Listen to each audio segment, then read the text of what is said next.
Cupcake. It's a monthly flamboyant queer party for all shapes and flavors with a cabaret at the beginning. And I like to sort of throw a whole mixed bag of people on stage in a beautiful cacophony of things. So for me, burlesque and performance poetry sort of go hand in hand. Maybe not for you. But I feel like, you know, everybody loves a little burlesque, everybody loves a little award-winning poetry, right? And we're all really excited to be gay this weekend, right? Yeah! I mean, for me, I'm gay pride all the time. I'm also renaming this month Gay Stamina Month. Because I feel like everyone goes out at least twice as much. There's always a million things to do. And I decided I was having a lot of things happening in my life, so I decided to go on a little break from Gay Stamina Month, and I was like, I'm not going to go out, I'm just going to go away this weekend. So where did I go? I went to Cherry Grove at Fire Island. And I was like, I stayed at the Grove Hotel, which is where they have their main bar, the Ice Palace, which literally plays We Are Family on the hour. It was like that. I mean, it was like that was what was happening outside my room on my nice little like vacation from gay staff school. I was like, I am the gayest gay that I'm gay. It was like, just because there's a beach, that means it's a break. Right. Okay, so next up to the stage, we have an amazing visitor from Manchester, England. Yes. On his very first trip to New York. So you know what that means. Right. Fresh meat. Also, how many of you know who Doctor Who is? Yay! Is there a lot of Doctor Whovian type Whoville, Whozy what's it? So our next performer was published in a book called The Best Doctor Who Poetry. Poems. Best Doctor Who poems in the universe. Oh, the best Doctor Who poems in the universe. Somebody who actually looks like he could be the Doctor himself. Only this time he would be the gay Doctor. Yay! I said the out gay Doctor, Doctor Who. So please welcome to the stage, Tame. Do you want the mic stand or Thank you. Hello, yes, Rod Tame. I might change it today. It's actually Rod Tame. It's as simple as that. But yeah, but that's fine. Hello, yes, it's my first time in New York. Thank you. And I'm really excited for 4 reasons. 1, I'm in New York. 2, I've just walked past George from Grey's Anatomy in the street, and that doesn't happen in Manchester. Third, we don't get sun in Manchester, and these legs haven't been out in public for about 3 years, so that's fantastic. If they're a bit bright to the light, I'm sorry. That is as much skin as I will be showing in my active There's no titties in this part of the show. But most of all, I'm excited because I'm here at the Stonewall Inn on stage. That's an amazing achievement. I mean, I'm so proud of the fact I'm here. Thank you. Thank you.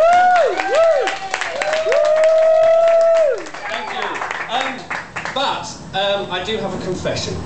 I am here in front of you, a man accused. A man accused of being a rubbish gay.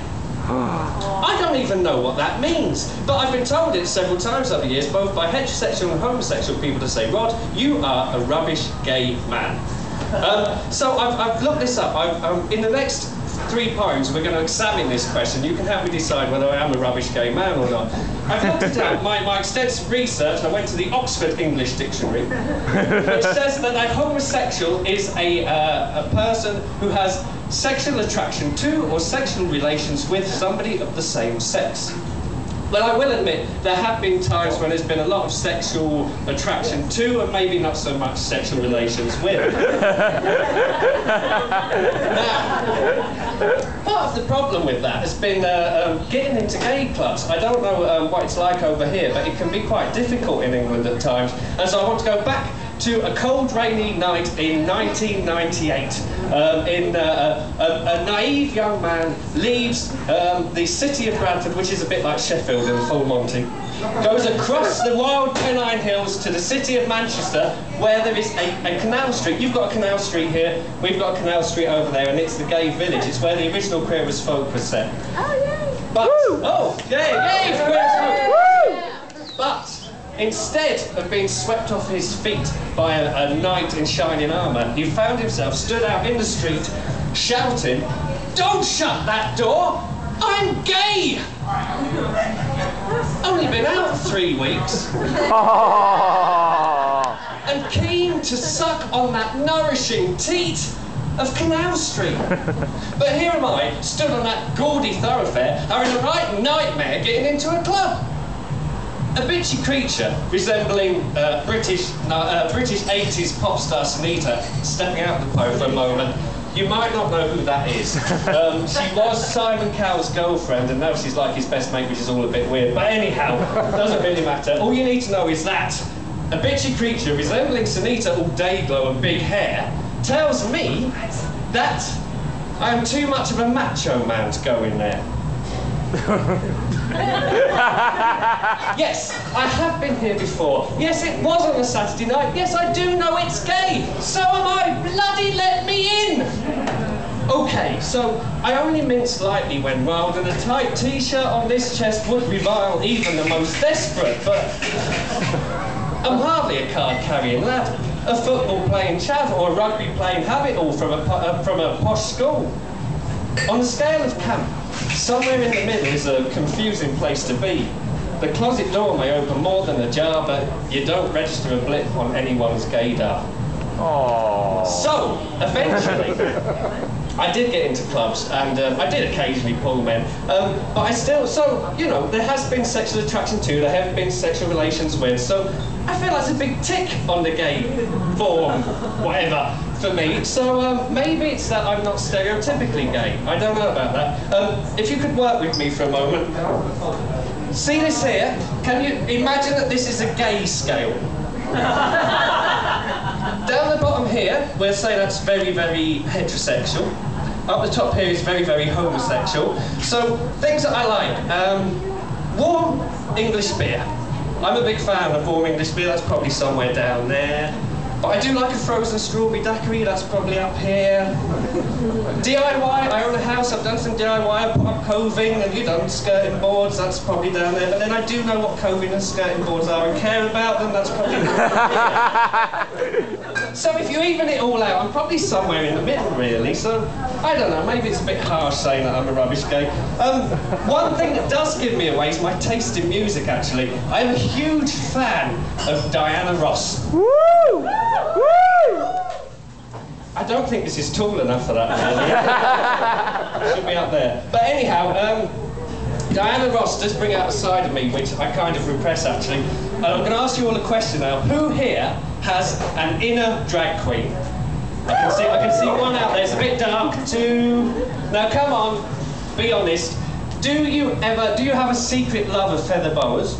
If you do, you might have an inner drag queen. Do you ever hold back diva-ish outbursts? If you do, you might have an inner drag queen. Do you dance around the kitchen to disco, cheesy pop music, power ballads? If you do, you may well have an inner drag queen. I do. And as I said, she almost comes out whenever Diana Ross is singing. There is a drag queen whose star hangs between my joy and shame. Baby Love is her name. Mus love to you. She'll see you now, though no audience sees her. Look her in the face and a regal red fingernail gouges out your eyeball. Baby love, my baby love, been missing you, oh miss kissing you. She rises. A demure dragon, sequin scales flash disco hues as she emerges from a cave of tacky tiaras and tiramisu discarded during hissy fits. She scares me, this diva supreme, too deviant, too defiant for this man straight-laced into suit and tie. Baby looks me in the mind's eye. She pouts, then shouts, "Snap out of it, bitch!" Sashays back to her den where no men may follow. The repressible Mus love. Will I ever be ready for her close-up? Thank you. Thank you.